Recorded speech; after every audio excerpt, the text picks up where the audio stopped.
ഇപ്പൊ എന്ന് പറഞ്ഞിട്ടുണ്ടെങ്കിൽ നമുക്ക് ഏത് സമയത്തും വേണമെങ്കിൽ എന്തൊക്കെ ചെയ്യണം നമുക്ക് ഓടി ഇറങ്ങി നടക്കാം. പക്ഷെ ആ ഒരു സമയം എന്ന് പറഞ്ഞിട്ടുണ്ടെങ്കിൽ ഞാൻ കൂടുതൽ എന്റെ പ്രിയോറിറ്റി ജസ്റ്റ് ഒന്ന് മാറും. ആ സമയത്ത് എനിക്ക് ഇപ്പൊ ഈ ചെയ്യണ പോലെ എനിക്ക് അത്രയും ഇതിലോട്ട് ചെയ്യാൻ പറ്റില്ല. ഇതാണെങ്കിൽ എനിക്ക് ഒരു ഫോൺ വിളിച്ച് കാര്യങ്ങൾ കോർഡിനേറ്റ് ചെയ്താൽ പോലും ഞാൻ എപ്പോഴും ഇവിടെ അവൈലബിൾ ആവണം എന്നില്ല. എനിക്കിപ്പോ ഒരു ഫോൺ വിളിച്ച് കാര്യങ്ങൾ കോർഡിനേറ്റ് ചെയ്യാൻ പറ്റുന്ന ഒരു സാഹചര്യം വേണം കല്യാണത്തിന് മുന്നേ എനിക്കൊരു ആഗ്രഹം ഉണ്ടായിരുന്നു. വെൽ പ്ലാൻഡ് ആണല്ലോ. കാര്യങ്ങളെല്ലാം വളരെ സെറ്റ് ചെയ്ത് എല്ലാം സെറ്റ് ആക്കി വെച്ചിട്ടുണ്ട് ബുട്ടീക്കിന്റെ കാര്യത്തിൽ. ഇനി റോബിന്റെ കൂടെയുള്ള ലൈഫ് സമാധാനമായിട്ട് എൻജോയ് ചെയ്യാന്നുള്ള ഒരു ഇപ്പൊ എന്റെ എല്ലാം എന്ന് പറയുന്നത് ഇതാണ്. അപ്പൊ എനിക്ക് ഇതിലോട്ടേക്ക് ഞാൻ നെക്സ്റ്റ് ഇയറിൽ കടക്കുമ്പോ എനിക്ക് എന്റെ ഫുൾ എന്റെ അറ്റൻഷൻ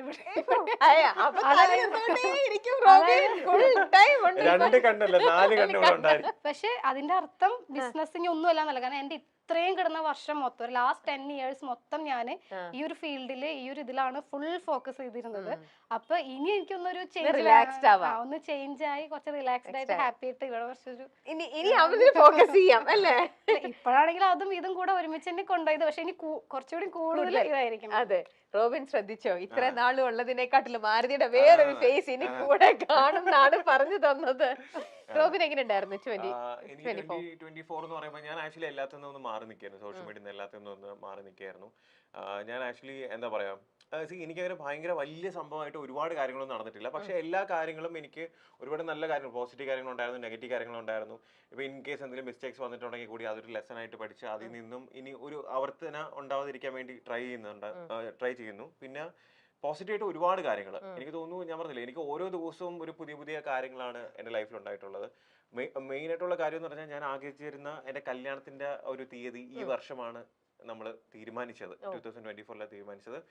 അതിനെക്കാട്ടി ഉപരി എന്റെ പ്രൊഫഷനിലേക്ക് ഞാൻ തിരിച്ചു വരാം, മെഡിക്കൽ ഫീൽഡ്. ഞാൻ ബിഗ് ബോസ് കഴിഞ്ഞതിന് ശേഷം ലൈക്ക് എന്താ പറയാ, എന്റെ പ്രൊഫഷനിലേക്ക് അധികം ഞാൻ വന്നിട്ടുണ്ടായിരുന്നില്ല. കാരണം ഞാനൊരു റൈറ്റ് ചോയ്സ് അല്ലെങ്കിൽ റൈറ്റ് ഒരു ഡിസിഷൻ എടുക്കണം എന്ന് ഞാൻ പ്ലാൻ ചെയ്തിരുന്നത്. കാരണം ഞാനിപ്പോൾ ഒരു ഡോക്ടറായിട്ട് ഒരു ഹോസ്പിറ്റലിൽ വർക്ക് ചെയ്ത് കഴിഞ്ഞാൽ അത്രയും പേരിലേക്ക് മാത്രമേ എൻ്റെ സർവീസ് ചെല്ലത്തുള്ളൂ. ഓക്കെ, അപ്പം ഞാൻ വിചാരിച്ചിരുന്ന എന്നെ ഇഷ്ടപ്പെടുന്ന ഒരുപാട് പേരുണ്ട്. അപ്പൊ അവർക്ക് എല്ലാവർക്കും വേണ്ടി എന്തെങ്കിലും കാര്യം ഞാൻ ചെയ്യണമല്ലോ എന്ന് എനിക്കൊരു ആഗ്രഹം ഉണ്ടായിരുന്നു. അങ്ങനെ കഴിഞ്ഞ് ഞാനിപ്പോൾ ഓൾറെഡി ഒരു വീഡിയോ ഇട്ടായിരുന്നു എൻ്റെ സോഷ്യൽ മീഡിയയിൽ. സോ ഞാനൊരു international medical health care and wellness കമ്പനിയുടെ ബ്രാൻഡ് അംബാസഡർ ആയിട്ട് സൈൻ ചെയ്ത് കഴിഞ്ഞു. അപ്പം അതെന്ന് പറയുന്നത് എന്നെ ഇഷ്ടപ്പെടുന്ന, എന്നെ ഇഷ്ടപ്പെടാത്ത, എന്നെ അറിയാത്ത എല്ലാവർക്കും ഗുണം വരുന്ന ഒരു കാര്യമാണത്. സോ അതിന്റെ അപ്ഡേറ്റ്സ് എല്ലാം ഈ വരുന്ന January 20th ഞാനത് കൊടുക്കുന്നതായിരിക്കും.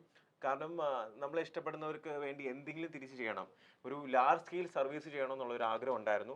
അങ്ങനെ ഫൈനലി ഞാൻ തിരിച്ചെന്റെ പ്രൊഫഷനിലേക്ക്, back to my profession. So അതിൽ ഞാൻ എപ്പോഴും പലരും പറയാറുണ്ട് എന്റെ പ്രൊഫഷന് ഞാൻ അധികം കൺസിഡർ ചെയ്യാറില്ല എന്ന്. ആക്ച്വലി സത്യം പറഞ്ഞാൽ എന്റെ പ്രൊഫഷൻ ഞാൻ ഭയങ്കരമായിട്ട് ഇഷ്ടപ്പെട്ട് ആഗ്രഹിച്ചാണ് ഞാൻ എന്ത് ചെയ്ത ആ ഒരു പ്രൊഫഷനിലേക്ക് പോയത്. ഞാനത് സത്യം പറഞ്ഞാൽ ഒരു 8 വർഷം ഞാൻ അതിൽ ജിജോ ഹോസ്പിറ്റൽ, ഞാൻ ജനിച്ച ഹോസ്പിറ്റലിൽ തന്നെ വർക്ക് ചെയ്തപ്പോഴേ നിങ്ങൾക്ക് അറിയാം, ഞാൻ അത്രയും അത് ഇഷ്ടപ്പെട്ടാണ് ഞാൻ അവിടെ വർക്ക് ചെയ്തിരുന്നത്.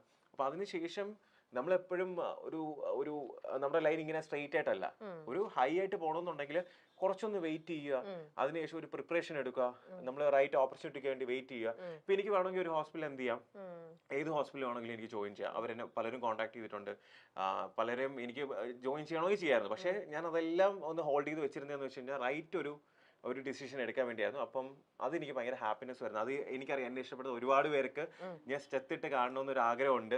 അപ്പൊ ഇനി വൈകാതെ നമ്മുടെ മെട്രോ പില്ലേഴ്സിലും ഈ പറഞ്ഞ പല സ്ഥലത്തും നമ്മുടെ ഫോട്ടോയൊക്കെ ഇതേപോലെ വരും. ഓൾറെഡി അതൊക്കെ സെറ്റാണ്. പിന്നെ ഈ ഒരു കാര്യം നിങ്ങൾക്ക് എന്താണെന്ന് അറിയത്തില്ല, അതൊരു റെവല്യൂഷൻ ഉണ്ടാക്കുന്ന ഒരു കാര്യമാണ്. കാരണം നമ്മുടെ കമ്പനി ഓൾറെഡി ഒരു 5 years ആയിട്ട് ഇതിന്റെ പിന്നിൽ അതിന്റെ ഒരു ഹാർഡ് വർക്കും അവരുടെ തോട്ട് പ്രോസസ്സും കാര്യങ്ങളെല്ലാം വെച്ച് അവരത് ഇന്ത്യയിൽ ആദ്യമായിട്ട് ഇംപ്ലിമെന്റ് ചെയ്യുന്ന ഒരു കാര്യമാണ്.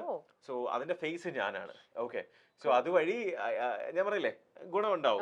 മനസ്സിലായി. അപ്പൊ നിങ്ങൾ 25 ഏറ്റവും കൂടുതൽ ഈ 25 നിങ്ങൾ എയിം ചെയ്യുന്നതും ഈ ഒരു പ്രൊജക്റ്റും ഈ ഒരു സംഭവം തന്നെയായിരിക്കും. പിന്നെ രണ്ടാമത് എന്റെ കല്യാണം.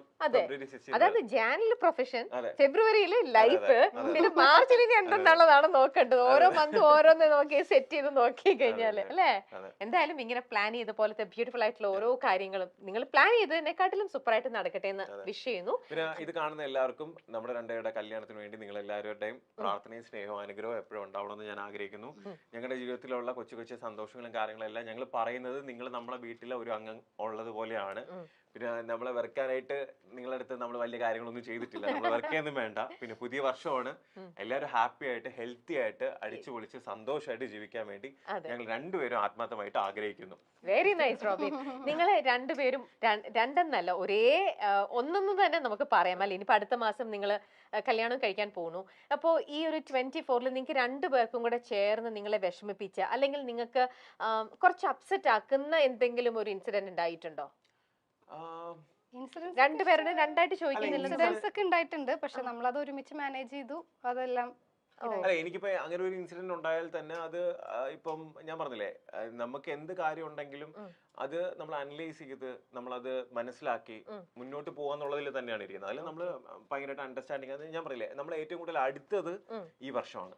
നമ്മൾ ഏറ്റവും കൂടുതൽ ക്ലോസ് ആയിട്ട് നമ്മൾ പരസ്പരം കൂടുതൽ ഡെപ്ത് ആയിട്ട് നമ്മൾ മനസ്സിലാക്കിയത് ഈ വർഷമാണ്. സോ എന്താ പറയാ, അപ്പൊ നിങ്ങളുടെ അഭിപ്രായത്തിൽ നിങ്ങളുടെ ഒരു എക്സ്പീരിയൻസിൽ എപ്പോഴും ഒന്ന് കമ്മിറ്റഡ് ആയി കഴിഞ്ഞു കഴിഞ്ഞാൽ ഇതേപോലെ കുറച്ചൊരു ലെങ്തി ആയിട്ട് എടുത്തു കഴിഞ്ഞാൽ കുറച്ചും കൂടെ മ്യൂച്വലി അണ്ടർസ്റ്റാൻഡ് ചെയ്യാൻ പറ്റുമെന്ന് തന്നെയാണ് അല്ലെ? അല്ല, ഇതിന് മുന്നേ നമുക്ക് അറിയായിരുന്നു, അല്ലെങ്കിൽ നമുക്ക് ഏതെങ്കിലും ഒരു സാഹചര്യത്തിൽ നമുക്ക് ടൈം സ്പെൻഡ് ചെയ്യാനായിട്ട് ഒരു ഗ്യാപ്പ് കിട്ടിയിട്ടുണ്ടായിരുന്നു എന്നുണ്ടെങ്കിൽ അത്രയും പ്രശ്നമില്ല. നമ്മൾ വളരെ രണ്ട് സ്ട്രേഞ്ചേഴ്സ് തമ്മിലാണ് കണ്ടത്.